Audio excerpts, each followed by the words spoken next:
জিম্বাবুয়ের বিপক্ষে 5 উইকেট পাওয়ায় তাইজুলকে বিশ্বের সবচেয়ে আন্ডাররেটেড বোলার বললেন তামিম ইকবাল খান।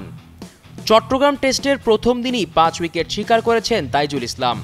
আর তাতেই সোশ্যাল মিডিয়ায় তাইজুলকে নিয়ে এই মন্তব্য করেন তামিম।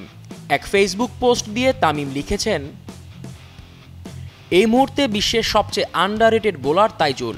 আপনি দুনিয়ার অন্যান্য অ্যাক্টিভ বোলারদের পরিসংখ্যান দেখুন, তাহলেই বুঝে যাবেন আমার মতামত। সাবাস তাইজুল, 5 উইকেট পাওয়ায় অভিনন্দন।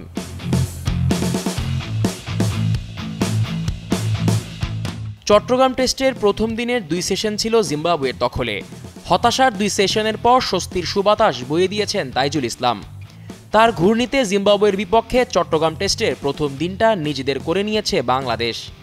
দিন শেষে জিম্বাবুয়ের সংগ্রহ 90 ওভারে 9 উইকেটে 227 রান, যেখানে তাইজুল একাই নিয়েছেন 5 উইকেট।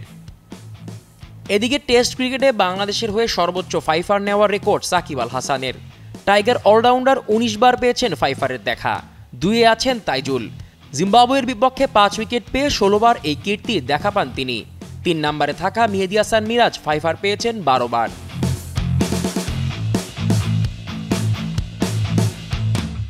সিলেট টেস্টের পর চট্টগ্রাম টেস্ট নিয়ে এমনিতেই কোনো আলোচনা নেই দর্শকদের মধ্যে। এর উপর তাইজুলের এই 5 কোনো ফারাক তৈরি করতে পারে কিনা সেটাই এবার দেখার বিষয়। জিসান আহমেদ, কালের কণ্ঠ।